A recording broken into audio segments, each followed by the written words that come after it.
Bienvenue sur Top Invest, la chaîne des tops d'investissement. Ici, on parle essentiellement d'entreprises de qualité. Alors, aujourd'hui, on va parler de l'art de la sélection de titres ou l'art de la sélection d'actions ou encore l'art du stock picking. Je sais, vous me voyez déjà venir. Pour ceux qui ont regardé la vidéo qui précède celle-ci, j'ai parlé d'un livre en particulier et je vous ai encouragé massivement à l'acheter et le lire. Parce que j'ai toujours dit une chose, investir est plus un art qu'une science. Je m'explique dans cette vidéo.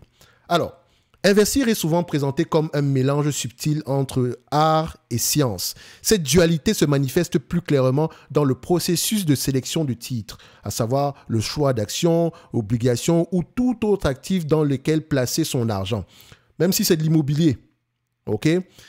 Contrairement à une formule scientifique rigide aux résultats prévisibles, la sélection de titres combine une analyse financière minutieuse avec une compétence plus subtile et moins tangible, le jugement. Et réussir dans ce domaine ne se limite pas à manipuler des chiffres, cela exige aussi de comprendre le contexte global, la qualité d'une entreprise, les risques qu'elle encourt et les comportements humains qui animent les marchés. Je vous ai toujours dit, on peut faire dire aux chiffres tout ce qu'on veut. C'est la raison pour laquelle je parle, quand je fais juste une analyse de chiffres ici, j'appelle ça analyse quantitative et non analyse fondamentale. Parce que l'analyse fondamentale va bien au-delà des chiffres. Mais c'est indispensable pour faire, l'analyse quantitative est indispensable pour faire une analyse fondamentale. Mais si vous faites uniquement l'analyse quantitative et que vous pensez, si vous faites uniquement l'analyse quantitative pour sélectionner vos titres, en fait, vous êtes en train d'avancer avec un seul œil. OK? Donc, dans cette vidéo, nous explorons comment la formation analytique et le jugement s'entrelacent pour poser les bases d'un investissement efficace et pourquoi maîtriser ces deux dimensions est essentiel pour choisir les bons titres. Au cœur de la sélection de titres se trouve une plongée approfondie dans les chiffres. Donc, pour faire du stock picking, les chiffres, c'est important. La comptabilité, c'est important. C'est le langage de la finance, c'est important. OK? Donc, ne pas savoir lire un bilan comptable, c'est comme, c'est pas, prendre le volant d'une voiture sans toutefois avoir jamais pris des cours de conduite. Vous pouvez certes démarrer la voiture, mais avancer, ça va être compliqué. Donc, la formation analytique équipe les investisseurs des outils techniques. Je ne parle pas d'analyse technique, je parle ici d'outils techniques quantitatifs ou compétences dures, hard skills. Je ne sais pas, voilà, je peux faire. Enfin, on appelle ça des hard skills ou compétences dures qui sont nécessaires pour évaluer la santé financière et le potentiel d'une entreprise. Donc, ces compétences-là sont quantifiables. OK? Et ces compétences indispensables pour comprendre les décisions éclairées incluent l'interprétation des états financiers. En analysant les bilans, les comptes de résultats et les flux de trésorerie, les investisseurs peuvent évaluer la rentabilité, le niveau d'endettement et l'efficacité opérationnelle d'une entreprise. C'est le point de départ pour déterminer si une société est fondamentalement solide. C'est ce qu'on fait ici, 90% des vidéos, c'est ce qu'on fait. On essaie de déterminer si c'est une entreprise qui est fondamentalement solide. Est-ce qu'elle mérite d'avoir une place dans notre watchlist? C'est le premier niveau. Ensuite, l'évaluation des valorisations. Une action est-elle surévaluée ou sous-évaluée? Des outils analytiques comme le ratio cours-bénéfice, les modèles de flux de trésorerie actualisés permettent d'estimer la valeur intrinsèque d'une entreprise et de juger si son prix sur le marché est cohérent. La compréhension des dynamiques sectorielles, c'est le troisième point. Donc, comme c'est le troisième hard skills ici, d'accord? Donc, une entreprise n'évolue pas seulement seule. OK? Elle n'évolue pas seule, c'est ce que je voulais dire, excusez-moi. Elle n'évolue pas seule. Connaître le paysage concurrentiel, les tendances du marché et les facteurs réglementaires aide à voir comment une société se positionne face à ses pairs et si elle est prête à croître. Donc, quand vous analysez une compagnie, il est très important d'avoir une idée générale du secteur d'activité. Ce n'est pas pour rien que je parle ici d'analyse sectorielle matin, midi, soir. OK? Donc, que vous pouvez retrouver dans le service Top Premium. Et j'en ai souvent fait quelques-unes ici sur la chaîne. Vous pouvez également les retrouver dans... Vous avez une playlist ici qu'on appelle... la playlist s'appelle Notes d'analyse. Vous allez retrouver tout ça à l'intérieur.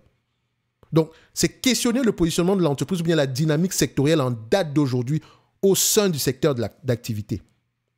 Si je rentre par exemple dans le secteur de la construction immobilière, la construction résidentielle en date d'aujourd'hui, je constate une chose. Les ventes, au lieu que avec des taux d'intérêt élevés, on remarque que les ventes n'ont pas énormément diminué. Mais quand les taux d'intérêt commencent à diminuer, on s'attendrait à un regain d'activité. Or, c'est complètement le contraire qui se passe. On assiste maintenant plutôt à une stagnation ici au niveau ici des taux hypothécaires, de telle sorte que pour vendre, en fait, les entreprises ont besoin de faire comment on dit ça? Elles ont besoin en date d'aujourd'hui d'accorder, enfin, on va se dire ici, de faire légèrement les soldes, on va le dire comme ça. OK? D'accorder certains, voilà, disons, on va se dire de faire les soldes. On n'a pas le choix. De réduire légèrement les prix pour compenser l'augmentation ici des taux hypothécaires. Mais vous allez me dire, mais les taux d'intérêt ont baissé. Pourquoi est-ce que les taux hypothécaires ne baissent pas? Parce que ça ne fonctionne pas comme ça. Ça peut prendre du temps. Certes, les taux d'intérêt ont baissé, mais les taux hypothécaires sont encore assez élevés. Et ça va avoir tendance à ralentir. Ne vous inquiétez pas. Mais ce n'est pas 1 + 1 = 2. D'accord? Ça prend du temps. Vous n'aurez pas la réponse. C'est sûr que 1 + 1 = 2. Mais vous n'aurez pas la réponse 2 instantanément. Je ne sais pas si vous voyez ce que je veux dire. OK? Donc, il faut faire attention. On connaît à peu près dans quel secteur l'entreprise évolue. Prenons l'exemple d'une entreprise qu'on appelle AutoZone. Vous savez, c'est une entreprise extraordinaire. Si vous regardez AutoZone, vous allez vous dire que le prix est trop haut en date d'aujourd'hui. Mais est-ce que vous savez que AutoZone peut être très sous-évalué? Surtout si vous questionnez la croissance. Et AutoZone évolue dans un marché de près de 400 milliards. C'est un marché qui est fragmenté. AutoZone, certes, c'est négocié aujourd'hui à un prix premium parce que AutoZone, pendant plusieurs années, vous aurez pu l'acheter à 15 fois les bénéfices. Vous aurez pu acheter AutoZone tous les jours sur les 20 dernières années parce que l'entreprise était sous-évaluée. Aujourd'hui, est-ce que je pourrais dire qu'elle est sous-évaluée? Non, mais ça prend en considération une certaine croissance. Donc, on a une revalorisation des multiples ici parce que AutoZone montre qu'elle a également un pricing power. Mais si vous la regardez de la dynamique, quand vous regardez le secteur d'activité, vous allez vous dire ici, quels sont les drivers de la croissance pour une entreprise comme AutoZone? Oh, c'est bien, on parle d'automobile aujourd'hui. Les tarifs, etc. Qu'est-ce qui va se passer dans le secteur automobile? C'est un plus pour les vendeurs. Ça va peut-être pousser les clients. Parce que le problème, c'est réellement... la véritable question, c'est la demande. Comment est-ce qu'elle va se comporter? Parce qu'avec les tarifs, les prix vont augmenter. OK? Ce qui veut dire que les entreprises qui vont avoir tendance à bien se comporter dans ce domaine-là, c'est peut-être celles qui vendent des pièces détachées. Tout simplement parce que le fait que les voitures soient chères, ça va peut-être encourager les gens à garder leur véhicule plus longtemps. Ce qui est un driver favorable pour cette industrie-là. Vous voyez comment on pense par anticipation? Et je peux me tromper. Mais si vous asseyez 2 secondes, je vais vous dire, c'est un peu logique ce que tu dis. Enfin, peut-être que je me trompe ici, mais pour le moment, comme je dis toujours, il faut toujours avoir un coup d'avance. Vous achetez certes une entreprise aujourd'hui, mais c'est le futur que vous êtes en train d'acheter. Vous achetez ici la capacité de l'entreprise à performer dans le futur. Et donc, revenons ici à l'analyse sectorielle. On le fait sur cette chaîne. Et je ne suis pas fou en le faisant matin, midi, soir. OK? Donc, je sais que c'est important. C'est très important même. Ensuite, vous avez l'analyse de l'allocation du capital et les incitations de la direction. Qu'est-ce que je veux dire? La manière dont une entreprise utilise son argent, réinvestissement dans la croissance, versement de dividendes, réduction de la dette, rachat d'actions, révèle ses priorités. De même, comprendre les motivations de la direction montre si ses intérêts convergent avec ceux des actionnaires. Vous voulez voir à peu près qu'est-ce qui motive un manager? Regardez son salaire. Sur quoi on adosse son salaire? Dans le DEU, en Europe, vous l'avez. Aux États-Unis, ça va se retrouver dans le Proxy Testament. C'est un nom, je pense que c'est le DEF 14, quelque chose comme ça. Mais, de toute façon, on en parlera un jour. Le salaire du management est important. Si mon salaire est adossé sur la croissance du revenu uniquement, c'est tout, je fais des acquisitions. à gauche, à droite. Le revenu va augmenter et donc, j'aurai plus d'argent. Mais si mon salaire est adossé à un ROIC supérieur à 10% ou à 15%, je vais essayer d'être prudent par rapport à mon allocation du capital. On veut uniquement investir dans des entreprises ici qui ont une capacité, qui ont une allocation de capital disciplinée et qui traitent les actionnaires comme des partenaires. Donc, ces compétences analytiques constituent l'épine dorsale de l'analyse des titres, l'épine dorsale du stock picking, l'épine dorsale de la sélection d'actions. Elles fournissent les données brutes et les cadres nécessaires ou le cadre nécessaire pour répondre à une question clé.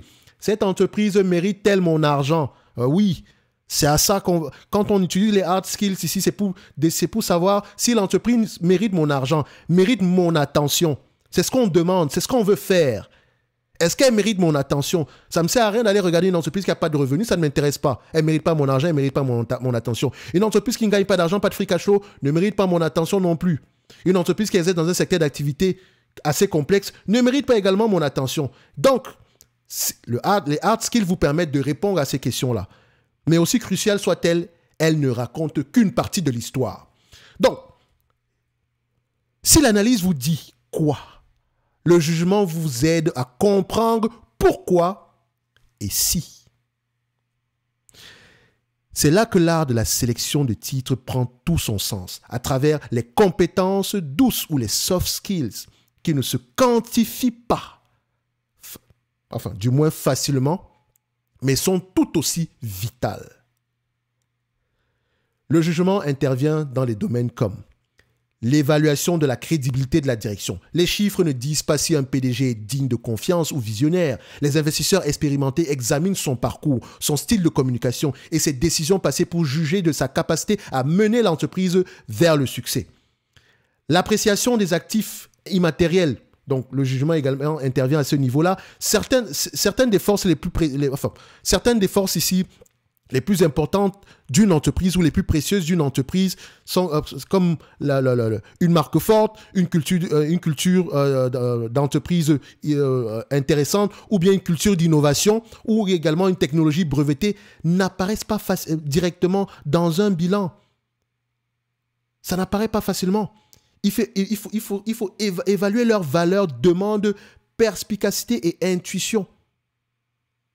Enfin, je ne dis pas que je vais mettre ça à ce niveau, mais j'ai fait une erreur une fois en analysant une compagnie comme Rolls-Royce. Il y avait des éléments au sein de Rolls-Royce qui auraient pu me... Si j'avais pris la peine, enfin, ça ne sera pas au niveau du jugement, est-ce que je pourrais mettre ça dans les hard skills? Oui, on va le dire comme ça, le jugement. J'aurais pu identifier ici que voici une entreprise qui pourrait bénéficier de la croissance séculaire ici au niveau ici du transport aérien.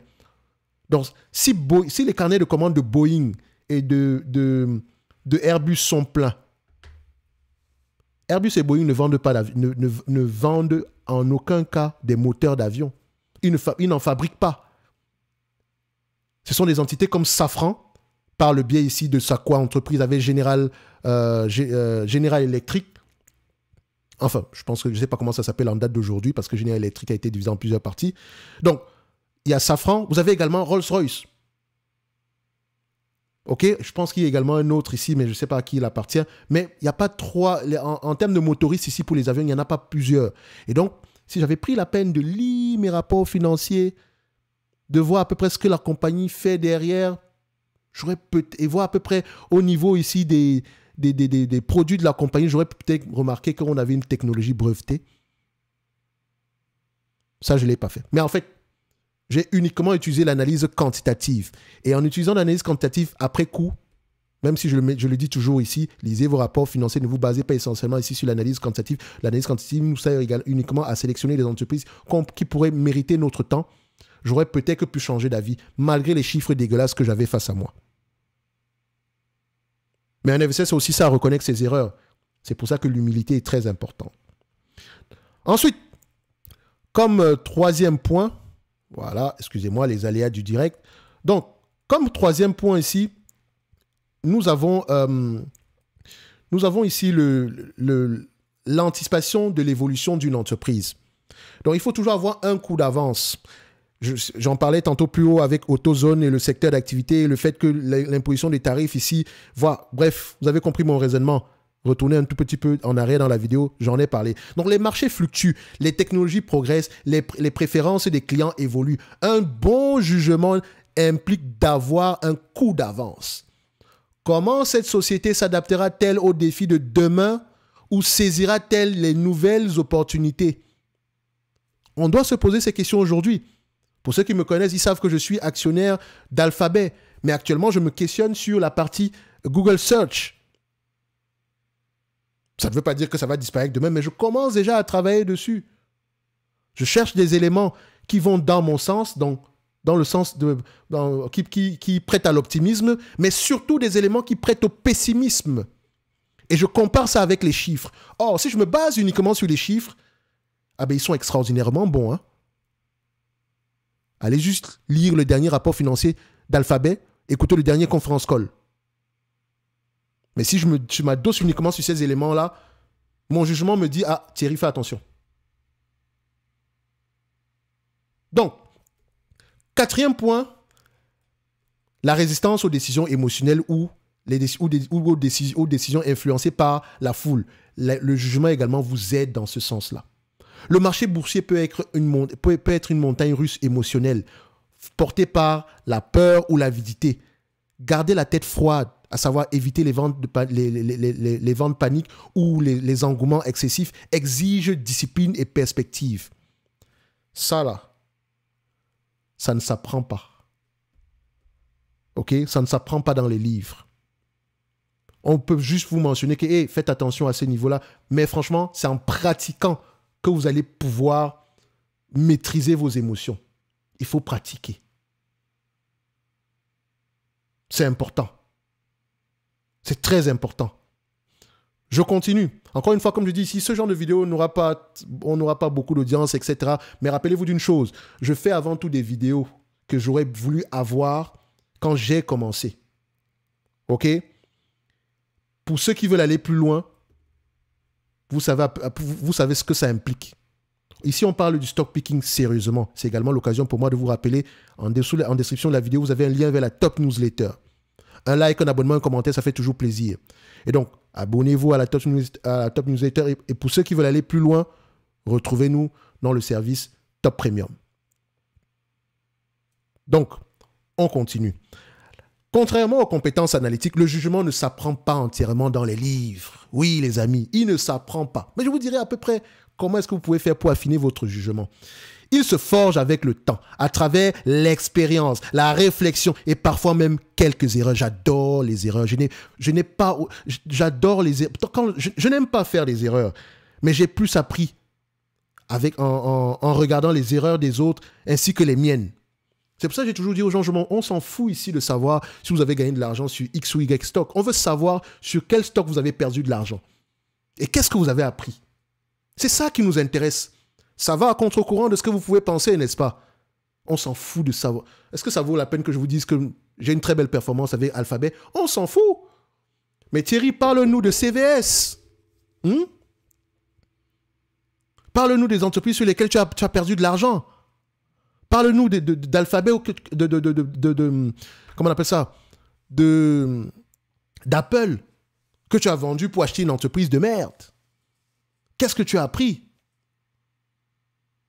C'est ça qui m'intéresse. J'aime parler de mes erreurs. Et ne vous inquiétez pas, j'en fais très souvent. J'aime parler de mes erreurs parce que je pense que c'est avec ça qu'on apprend. Donc, techniquement, demain, si vous rencontrez quelqu'un qui fait du stock picking depuis plusieurs années, ne lui demandez pas « Ouais, mais c'est quelle entreprise qu'il faut que j'achète, etc. » Non. Parle-moi de tes erreurs. Qu'est-ce que tu as appris? Quelles sont les 3 entreprises sur lesquelles tu as perdu le plus d'argent? Qu'est-ce qui était présent? Quels sont les éléments qui étaient présents qui auraient pu te pousser aujourd'hui avec du recul à ne pas acheter ces compagnies-là? Est-ce que tu as refait les mêmes erreurs plus tard? C'est ça qui nous intéresse. C'est ça qui nous intéresse. Pas de savoir qu'est-ce que tu as en portefeuille. Vous, investisseurs sérieux, c'est ça qui devrait vous intéresser. Ce sont les novices qui s'intéressent à voir ce qu'il y a dans un portefeuille de X ou Y. Non. Quelqu'un qui a déjà un processus assez avancé dans son apprentissage veut savoir sur quoi est-ce que Quelles sont les entreprises qui font à ce que tu dormes mal la nuit, mais que tu as en portefeuille? D'accord? Mon discours n'est pas le même que ce que vous pouvez entendre tous les jours. Mais je vous assure que faites-moi confiance, posez-vous des questions dans ce sens, vous allez voir que vous allez plus apprendre. OK? Donc, ensemble, ces aptitudes permettent aux investisseurs de voir l'ensemble du tableau au-delà de ce que les données seules peuvent révéler. Donc, compétences analytiques et jugement. Les deux sont indissociables. Et maintenant, par rapport au jugement, il y a un élément qui est très important, les amis.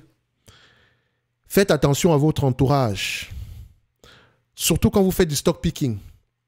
Il faut uniquement converser avec des personnes qui ont à peu près la même philosophie d'investissement que vous.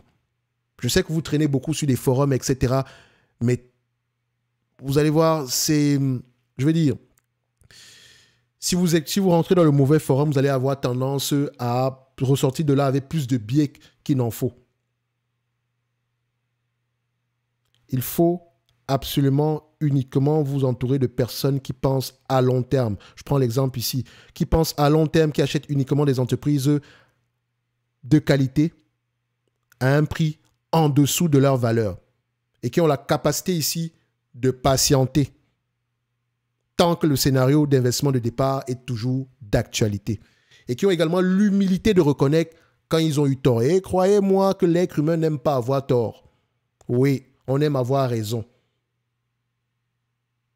OK? Sachez vous entourer, c'est important. C'est très important. Ne me faites pas confiance. Observez votre cheminement, votre état d'esprit. Si vous êtes dans un groupe aujourd'hui qui vous permet d'avancer, regardez à peu près qui est-ce que vous étiez au début et quel type d'investisseur vous êtes aujourd'hui. Est-ce que ça vous a servi? Si vous êtes dans un groupe qui ne vous fait pas avancer, sortez de là. Sortez de là rapidement. Moi, par exemple, je ne peux pas aller dans un groupe où on va parler d'analyse technique. Je ne veux rien savoir de ça. Je n'ai pas de critique par rapport à l'analyse technique, hein. Mais par rapport à mon tempérament, ça ne sied pas. Moi, je préfère l'analyse fondamentale, point barre. OK? Je ne dis pas qu'on ne peut pas parler de support ou de résistance, enfin, surtout les supports. Mais en termes de, oui, c'est pas moi, canal haussier, machin truc, ça ne m'intéresse pas. C'est le canal haussier des bénéfices qui m'intéresse, ou le canal baissier des bénéfices qui m'intéresse. OK? Donc, il faut savoir à peu près, pour affiner votre jugement, sachez vous entourer. C'est important. Donc, on continue. Je rappelle que dans le service Top Premium, nous avons un forum. OK? Donc, on continue. Alors, la sélection de titres ne consiste pas à choisir entre analyse et jugement, mais à les utiliser de concert. Considérez-les comme les deux faces d'une même pièce. La formation analytique fournit les outils pour mesurer les fondamentaux d'une entreprise, ses bénéfices, sa position sur le marché, son potentiel de croissance. C'est pour ça que je ne crois pas, je ne crois pas juste à une formation où je m'assois dans mon coin, je regarde les notes de cours et je suis bon. Non, moi je crois à l'accompagnement. Parce qu'en fait, on travaille pour affiner le jugement. Les compétences analytiques, c'est la partie la plus facile. Croyez-moi, en 1 mois, en 2 mois, vous avez la base. Je dis bien la base. Maintenant, il va falloir la pratique pour être à l'aise. Moi, je suis à l'aise avec les chiffres, littéralement. Sans prétention, je suis à l'aise avec les chiffres. Mais je sais une chose. Les chiffres ne me permettent pas d'investir à long terme. Les chiffres uniquement ne me permettent pas d'investir avec conviction à long terme. C'est important, mais ça ne fait pas tout. Et donc, si vous êtes dans une formation, si vous apprenez à faire du stock picking, ce genre de choses-là, ce que je dis toujours aux gens qui veulent rentrer dans le programme d'accompagnement, c'est 2 choses. 1, lisez au moins, c'est pas moi, La Bourse pour les nuls, pour commencer. Je ne dis pas que c'est un très bon livre ni quoi que ça, mais ça vous donne les bases. C'est facile à lire, ça vous donne la base de la base. Ouverture de compte, un tout petit peu de fiscalité. On parle 2-3 points. Enfin, sur la partie d'analyse technique ne m'intéresse pas. On parle 2-3 points d'analyse fondamentale. Enfin, l'analyse quantitative ici, c'est déjà une chose. Et lisez le chapitre 8 de l'investisseur intelligent. Celui-là, vous devez même le lire chaque mois. Juste pour vous rappeler d'une seule chose, c'est que Le marché est là pour vous servir. Oui. Nous, on attend patiemment les opportunités d'investissement. OK? Mais pendant qu'on attend, pendant qu'on patiente, on fait les devoirs. On lit les rapports financiers, on écoute les conférences calls. Je n'ai pas du AutoZone. Mais pourquoi est-ce que je dois perdre mon temps à aller lire sur AutoZone? Si l'entreprise n'est pas sous-évaluée aujourd'hui, c'est parce que je sais que tôt ou tard, le marché me donnera une opportunité d'investissement, me proposera une opportunité d'investissement. Et puis d'ailleurs, il y en avait une en 2024. C'est la raison pour laquelle j'ai décidé dernièrement de moins faire des vidéos sur des entreprises qui ne m'intéressent pas. J'ai dit moins faire des vidéos sur des entreprises qui ne m'intéressent pas. OK? Donc, la formation analytique fournit les outils pour mesurer les fondamentaux d'une entreprise, ses bénéfices, sa position sur le marché, son potentiel de croissance. Le jugement, quant à lui, interprète ces mesures dans le contexte du monde réel, vous aidant à décider si vous devez investir. C'est important. La formation sans pratique ne sert strictement à rien du tout. Vous pouvez lire tous les livres d'analyse quantitative fondamentale que vous voulez sur cette terre. Si vous ne pratiquez pas, ça ne sert strictement à rien. Si vous n'êtes pas bien entouré, ça ne sert strictement à rien du tout. Ne me croyez pas sur parole. Faites-en l'expérience. Et j'espère que vous n'aurez pas perdu beaucoup d'argent entre-temps. Faites-en l'expérience. Moi, je vous dis toujours. Si vous débutez, lisez. Si vous débutez et que vous voulez faire du stock picking, si vous n'aimez pas lire, ne cherchez même pas à approfondir quoi que ce soit. Parce qu'ici, on se remet constamment en question. Il faut aimer lire. C'est pour ça qu'on cherche des passionnés avant tout. Les passionnés. Les passionnés, c'est ceux qui vont tomber cette vidéo, qui vont la regarder jusqu'au bout. Ce sont des passionnés. On sait également quel type d'audience va regarder les top 5. Or, ce sont des vidéos de merde. Excusez-moi. On revient. J'ai un langage fleuri de manière générale. Se fier uniquement aux chiffres risque de vous rendre aveugle à des signaux d'alarme, comme une direction peu fiable, ou de vous faire passer à côté d'opportunités encore invisibles dans les données. Prenez l'exemple d'Intel, et la vidéo est toujours là. Je vous avais dit, j'étais actionnaire d'Intel, moi je suis sorti, la vidéo également, elle est là. Hein. Le jour où j'ai bazardé mes actions, je vous l'ai dit que bye, voilà les leçons que j'ai apprises, au revoir, courage à ceux qui vont rester. Donc, sur Intel, avant même de rentrer, j'avais dit une chose. Le PDG, l'ancien dirigeant d'Intel, qu'est-ce qu'il faisait? Il réduit la recherche et développement pour faire comme si on avait eu des bénéfices nets de plus en plus élevés. Le monde applaudissait. Oh, c'est magnifique, on a un EPS de plus en plus élevé, le net income est de plus en plus élevé, le free cash flow est de plus en plus élevé. Mais la question qu'on devrait se poser, c'est vous n'êtes pas en retard technologiquement parlant par hasard? Tout ce que vos concurrents ont dépensent 2 fois moins en recherche et développement et ils vous dépassent.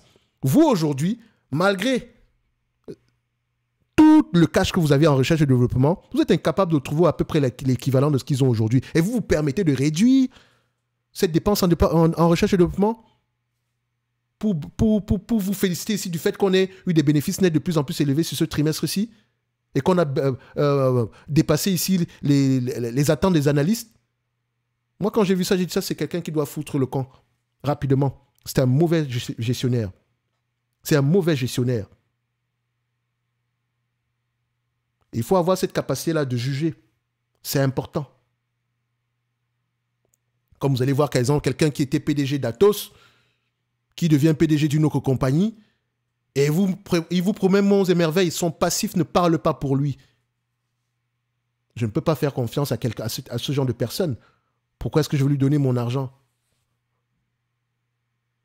Bref, prenons les gens qui sont sur Eutelsat pendant plusieurs années, ils ont sous-investi. Les satellites, ça coûte cher.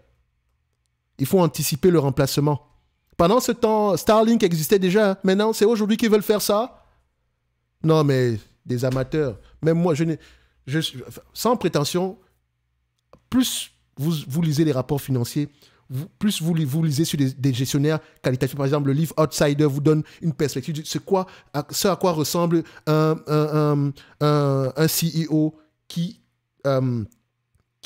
comment dire ça? Un CEO, dit de qualité, même si je ne vois là, c'est pas le terme ici, mais voilà. Outsider, c'est un très bon livre. Vous avez également Value Fanatique, un truc comme ça, mais on en parlera sans doute un jour ici. Mais parce que les CEO qualitatifs ou charismatiques ont généralement quelque chose en commun, la vision. Et c'est une vision qu'ils ont pendant très longtemps, avant même tout le reste ici. Et ça ne veut pas dire qu'ils ont la vision dans le vide. Pendant ce temps, les bénéfices nets sont là, les chiffres sont là. Regardez le PDG d'NVIDIA. Le mec est sur les GPU depuis la nuit des temps. Pendant ce temps, Intel s'est permis le luxe ici de rester sur les PC alors que c'est un marché mature. Intel s'est permis de rater ici le virage sur les PC, sur les téléphones mobiles, pour les puces pour les téléphones mobiles. Il y a des choses parfois, je vous ai dit, il faut apprendre si vous voulez vraiment apprendre également en stock picking, l'histoire est importante.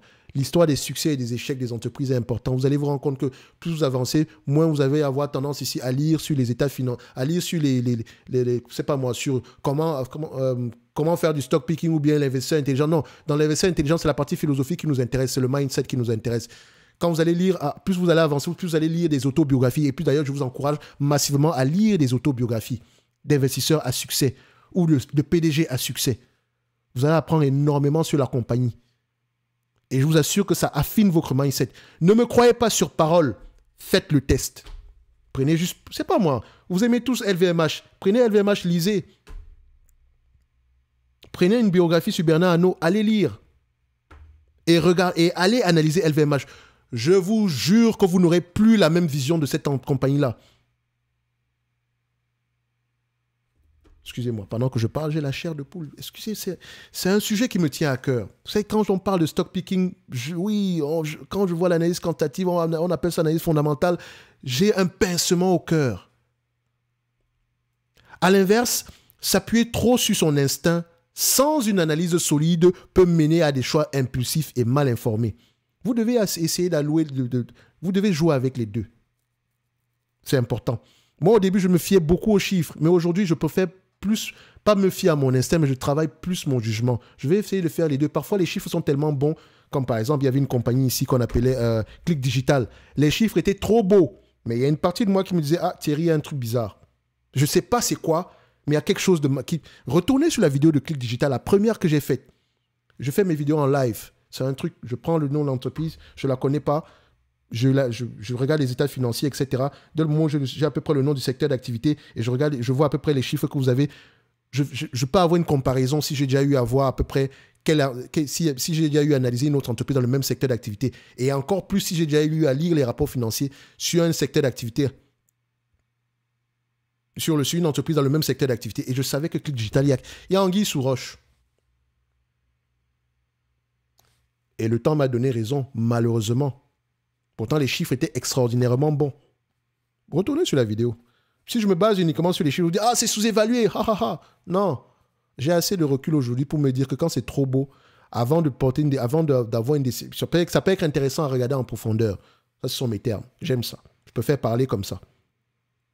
Donc, il faut faire attention, ne vous appuyez pas sur vos instincts ou ce genre uniquement alors que c'est basé sur rien du tout. Rappelez-vous tous ceux qui sont partis et investis sur, comment ça s'appelle ça? Le truc là, le machin de Dubaï où vous faisiez j'oublie le nom là, Visiomed, voilà. On en est où aujourd'hui? Il y a des gens qui sont toujours optimistes. Les chiffres sont dégueulasses depuis la nuit des temps. Il n'y a rien d'extraordinaire dessus. Il n'y a rien du tout. Bref, courage à ceux qui ont perdu de l'argent dessus. Considérez ça comme à peu près des frais d'apprentissage. On a tous perdu de l'argent, on en perd encore. Moi, je ne connais pas quelqu'un dans ce monde, je ne connais pas quelqu'un qui a du succès à long terme en stock picking qui n'a pas perdu d'argent. Et je rappelle encore une chose aux gens, juste pour qu'on précise. Mon objectif à long terme n'est pas de battre le marché, non. Parce que je ne sais pas ce que le marché va faire demain. Mon objectif est d'atteindre mes objectifs financiers. Et mes objectifs financiers se basent sur une croissance moyenne de mon portefeuille année après année de 15%. Point barre. Le marché peut faire 50% cette année. Tant que je fais mes 15%, moi, ça va. Je dors bien. Comme le marché peut faire 9% aujourd'hui et moi faire, par exemple, du 12%, oui, je bats le marché, mais par rapport aux objectifs que je me suis fixés, je suis en retard. Vous voyez? Mon mindset est différent. Et c'est comme ça que je fonctionne. Fixez-vous des objectifs financiers avant d'investir en bourse, de faire du stock picking, je ne sais pas quoi. Et quand vous voulez investir en bourse, c'est 10% en faisant des ETF. Et encore même 10%, c'est assez généreux.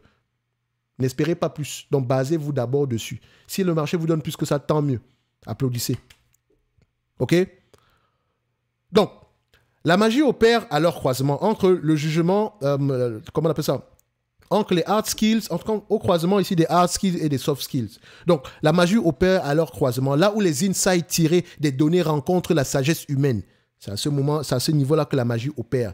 Donc, se fier uniquement aux chiffres risque de vous rendre aveugle à des signaux d'alarme. À l'inverse, s'appuyer trop sur son instinct sans une analyse solide peut mener à des choix impulsifs et mal informés. Une analyse rigoureuse vous dit ce qu'une entreprise vaut aujourd'hui. Un bon jugement vous aide à imaginer ce qu'elle pourrait valoir demain. En évoluant comme investisseur, prenez un instant pour réfléchir. Est-ce que je m'appuie trop sur les chiffres sans appliquer un jugement réaliste? Ou bien est-ce que je m'appuie trop sur mon instinct sans appliquer ici une analyse rigoureuse des chiffres? Et pour vous dire la vérité, il n'y a pas de réponse universelle. Il y a des personnes parmi vous qui peuvent être très bons avec les chiffres, mais en termes de jugement, c'est pas trop ça. Ils vont devoir s'ajuster en conséquence. Peut-être que ce sont des personnes qui vont avoir tendance à avoir énormément d'entreprises en portefeuille. OK? Notamment pour se protéger par rapport à cette faiblesse-là qu'ils ont en date d'aujourd'hui. Mais ils devraient plus travailler à affiner leur jugement.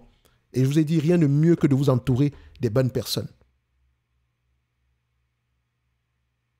Parce qu'on affine son jugement pendant toute une vie. Donc, certains investisseurs sont naturellement attirés par les tableurs et les métriques, tandis que d'autres brillent dans la lecture des gens et l'anticipation des tendances. Ah oui, il y a des gens qui sont comme ça. Prenez l'exemple, regardez à peu près, il y a quelqu'un qui a fait fortune sur Eiko. Il y a un article qui est sorti comme ça il y a très longtemps. Vous pouvez taper ici Eiko billionnaire retail investor. Tapez ça, vous allez retrouver le nom de la personne. C'était un article, il avait un chapeau rouge comme ça, je me souviens toujours. Il était habillé comme un dandy comme ça. Bon, j'avais bien aimé ses vêtements. Mais bref, la façon dont il était habillé, c'est pour ça que peut-être que je me rappelle de ce truc-là aujourd'hui. Mais il y a un truc qui m'a marqué, il y a quelque chose qui m'a marqué. Est-ce que vous savez que le seul avantage que cette personne-là avait, c'est qu'il savait identifier un brevet qui a de la valeur? C'était son seul avantage. Il savait identifier un brevet qui a de la valeur. À la base, c'était un ophtalmologue, un truc comme ça. Donc, il aimait lire sur les brevets, etc. Et il avait identifié que ce que Eiko faisait, il y avait du potentiel. Et sur la base uniquement de cet élément-là, il a acheté les actions de la compagnie. Il est multimillionnaire ou milliardaire aujourd'hui. Je pense que c'est l'un des actionnaires, c'est l'un des premiers actionnaires de Eiko. Et je rappelle que Eiko, vous allez trouver Eiko surévalué, n'est-ce pas?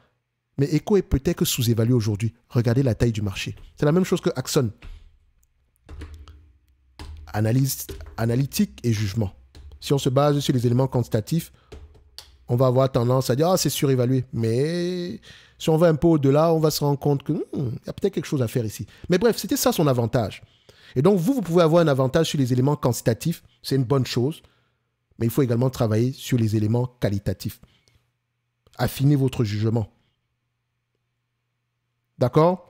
Donc, l'essentiel est de reconnaître vos forces et vos faiblesses pour tendre vers un certain équilibre, car les meilleurs investisseurs ne sont pas seulement des analystes ou bien des entrepreneurs.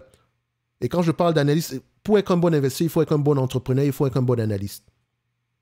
Il faut penser comme un entrepreneur. OK?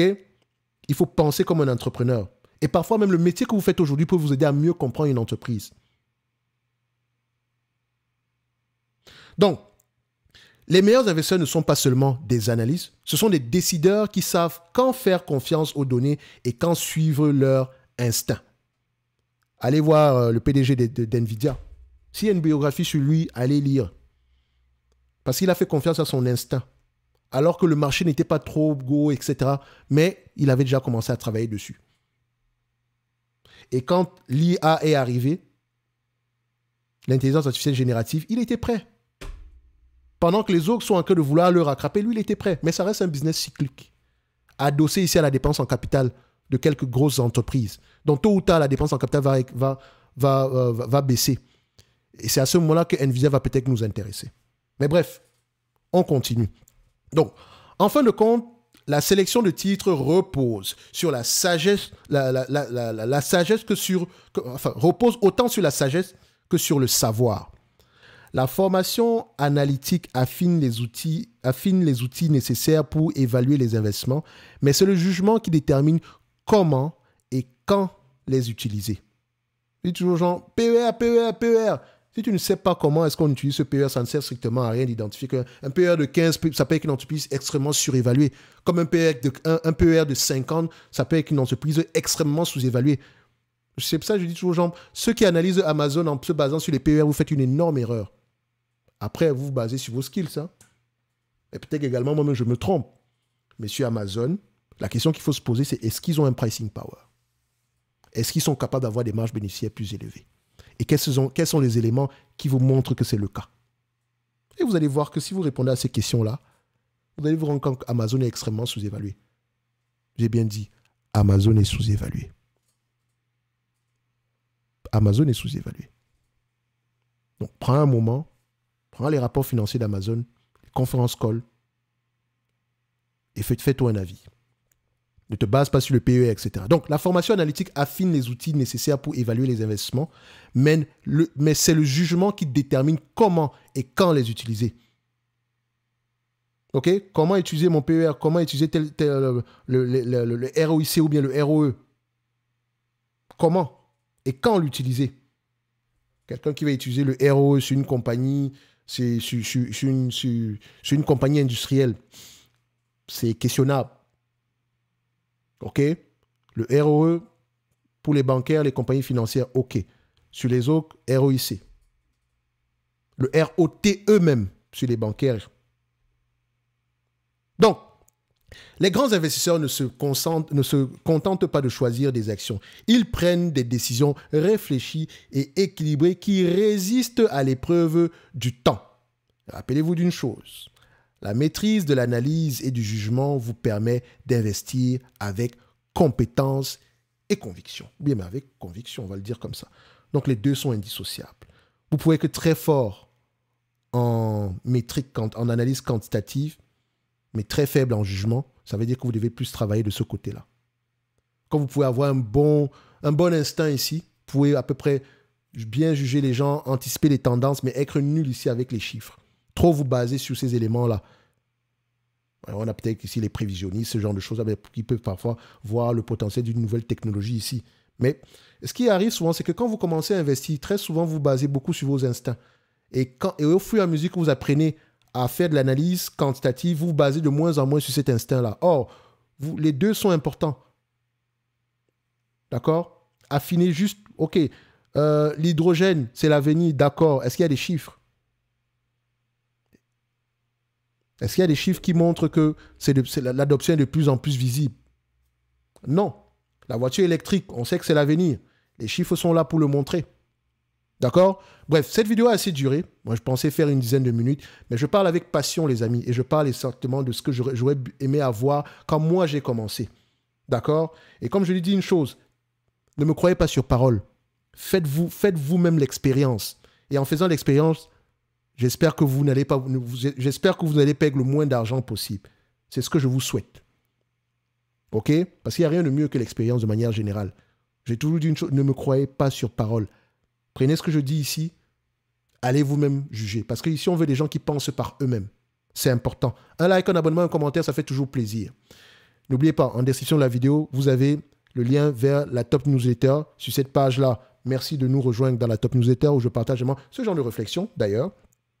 Et également, pour ceux qui veulent aller plus loin, vous avez le service Top Premium. Également, le pack du débutant. Et je rappelle que dans le service Top Premium, on a notre club privé. OK?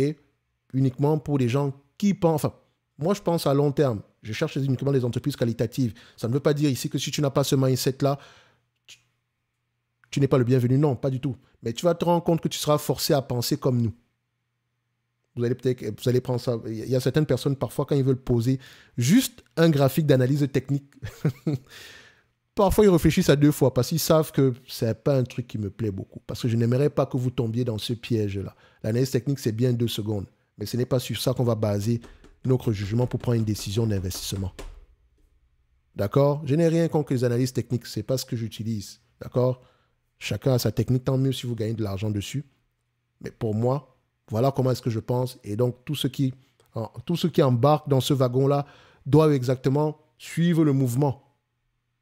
Ça ne veut pas dire suivre le mouvement sans toutefois ne pas émettre des critiques. Au contraire, on aime ça, la confrontation.